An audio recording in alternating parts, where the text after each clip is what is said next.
বগুড়ার নন্দীগ্রাম উপজেলার ভাটোরা ইউনিয়নের শশীনগর পশ্চিমপাড়া থেকে রুস্তমপুর পর্যন্ত প্রায় ২ কিলোমিটার দীর্ঘ একটি গ্রামীণ সড়কের বেহাল দশা দীর্ঘ প্রায় ৩ যুগ ধরে। রাস্তাটির মারাত্মক দুরবস্থার কারণে প্রতিদিন প্রায় ৩,০০০ স্থানীয় বাসিন্দা, স্কুল কলেজের শিক্ষার্থী সহ সাধারণ মানুষ চরম দুর্ভোগের শিকার হচ্ছেন। এই দীর্ঘদিনের ভোগান্তি লাঘবে এবার এগিয়ে এলেন আসন্ন নির্বাচনে বিএনপির মনোনয়ন প্রত্যাশী এবং স্থানীয় সন্তান অধ্যক্ষ মোয়াজ্জেম হোসেন মিজান। তিনি ব্যক্তিগত উদ্যোগে রাস্তাটিতে ইট, খোয়া এবং মাটি ফেলে সাময়িক চলাচলের উপযোগী করে তুলেছেন। স্থানীয়দের অভিযোগ, নির্বাচনের আগে সাবেক সংসদ সদস্যরা সংস্কারের প্রতিশ্রুতি দিলেও পরে কেউ আর এই বিষয়ে কোনো পদক্ষেপ নেননি। বিস্তারিত দেখুন ডেস্ক রিপোর্টে। বগুড়া জেলার নন্দীগ্রাম উপজেলার ভাটোরা ইউনিয়নের শশীনগর পশ্চিমপাড়া থেকে রুস্তমপুর পর্যন্ত প্রায় ২ কিলোমিটার গ্রামীণ সড়ক প্রায় ৩ দশক ধরে সংস্কারের অভাবে একেবারে চলাচলের অযোগ্য হয়ে পড়েছে। কাদা, খানাখন্দ এবং জলাবদ্ধতার কারণে প্রায় ৩,০০০ গ্রামীণ বাসিন্দা এবং ৩টি শিক্ষা প্রতিষ্ঠানের শিক্ষার্থীরা প্রতিনিয়ত দুর্ভোগ পোহাচ্ছেন। স্থানীয়দের অভিযোগ ছিল, বগুড়া ৪ আসনের সাবেক সংসদ সদস্যরা নির্বাচনের আগে রাস্তাটি সংস্কারের প্রতিশ্রুতি দিলেও নির্বাচনের পর তা বাস্তবায়িত হয়নি। এই পরিস্থিতিতে আসন্ন নির্বাচনে বিএনপির মনোনয়ন প্রত্যাশী অধ্যক্ষ ইসলামী আদর্শ স্কুল অ্যান্ড কলেজের অধ্যক্ষ মোয়াজ্জেম হোসেন মিজান এই দুর্ভোগ লাঘবে মানবিক উদ্যোগ নিয়েছেন। তিনি নিজ অর্থায়নে রাস্তাটিতে ইট, খোয়া এবং মাটি ফেলে সাময়িকভাবে সংস্কার কাজ সম্পন্ন করেছে, যাতে সাধারণ মানুষ অন্তত স্বস্তিতে চলাচল করতে পারেন। অধ্যক্ষ মিজান জানান, তিনি এলাকাবাসীর কষ্ট লাঘবের জন্য এই উদ্যোগ নিয়েছেন। আর উল্লেখ করেন, অতীতে তিনি রাস্তাটি পাকা করার জন্য সরকারি দপ্তরে আবেদন করেছিলেন। রোড সেকশনও করানো হয়েছিল, কিন্তু পরবর্তীতে নতুন সংসদ সদস্যরা তা বাতিল করে অন্য স্থানে সরিয়ে দেয়। এলাকাবাসী অধ্যক্ষ মিজানের এমন উদ্যোগের প্রশংসা করে বলেন, তিনি প্রকৃত জনপ্রতিনিধি হওয়ার যোগ্য এবং দল তাকে মনোনয়ন দিলে তারা ধানের শীষের বিজয়ের জন্য ঐক্যবদ্ধভাবে কাজ করবেন।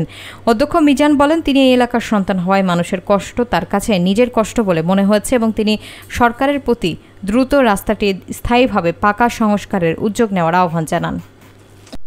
আমি মোহাম্মদ মোয়াজ্জেম হোসেন, এই গ্রামেরই সন্তান। আমার বয়স প্রায় ৪২ বছর।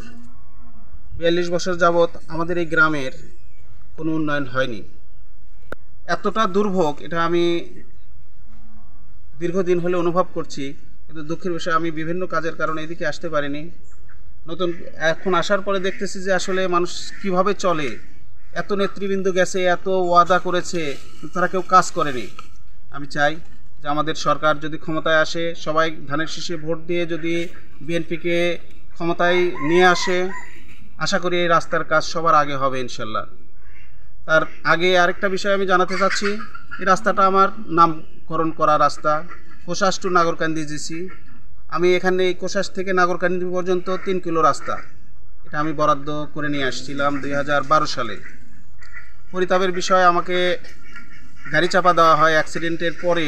আমাকে যখন হত্যার উদ্দেশ্যে গাড়ি চাপা দেওয়া হয়, তারপরে এই রাস্তার কাজটা বন্ধ হয়ে যায়। তখন বরাদ্দটা কম ছিল, হঠাৎ ইটের দাম বেড়ে যায়।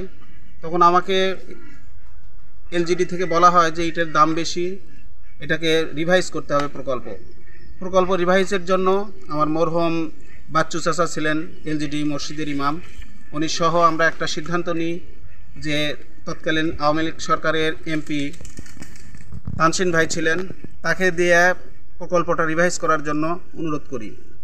আমি অসুস্থ অবস্থায় অনুরোধ করার পরে আমার গ্রামের একজন প্রতিনিধি ছিলেন, তাকে বলেছিলাম এবং আমি কাগজপত্র তাকে দিই, কিন্তু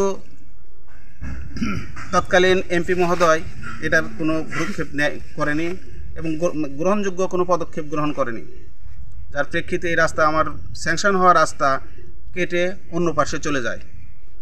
তো আমি আশা করি যে আমার এই পূর্বের যে রাস্তা, যেহেতু নামকরণ আছে, রাস্তার নাম্বার আছে, রাস্তার সব কিছু কমপ্লিট করা আছে এবং গত সপ্তাহে আমি ঢাকায় কথা বলেছি, তারা একটা অঙ্গীকার করেছে যে আপনার যেহেতু নামকরণ করা আছে রাস্তার, আমি আপাতত আপনাদেরকে 1.5 কিলো রাস্তা দিব।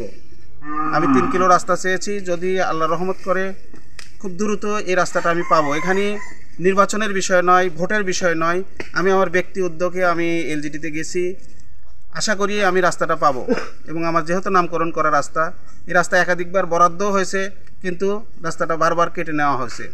আমরা এটার প্রতিবাদও জানাচ্ছি যে কেন কেটে নেওয়া হলো, এই রাস্তাটার অপরাধ কী, আমাদের এই এলাকার মানুষের অপরাধ কী, যেখানে কেউ তাকায় না, এদিকে তাকায় না, এদিকের মানুষের দিকে তাকায় না, মানুষের অসুবিধাগুলো তারা তুলে ধরে না। এটা কেন?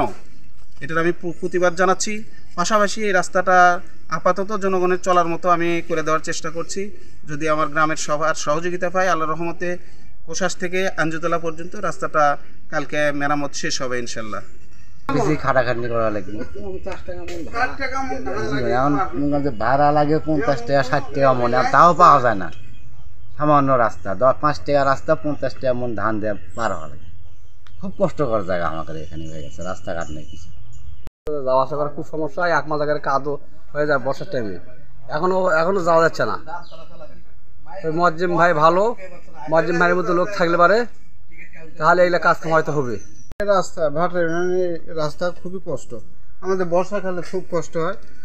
এই গ্রামে হাজার হাজার মন ধান, এই ধান 1 মন ধান 60 টাকা ভাড়া লাগে এই খাতো পার করতে। খুবই কষ্ট আমাদের।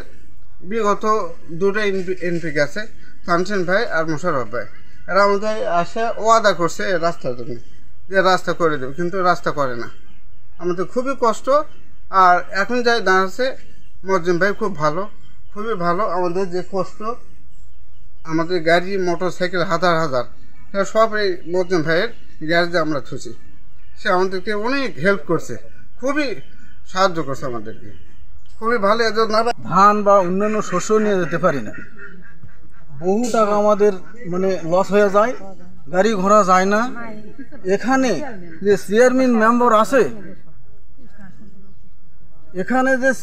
মেম্বার আছে, না টিউনও আছে না কে আছে, সরকারের কোনো উপর লেভেলের লোক এখানে আমাদের ভুলকি দিয়ে দেখে না। আমরা খুব এই রাস্তা নিয়ে খুব দুর্ভোগে আছি। আমাদের মজ্জিম ভাস্তা আল্লাহ দিলে এমপি পদপ্রার্থী, এ কাঠ পাক না পাক এ রাস্তা করে দিবে। আর বাংলাদেশ সরকারের কাছে আমাদের দাবি,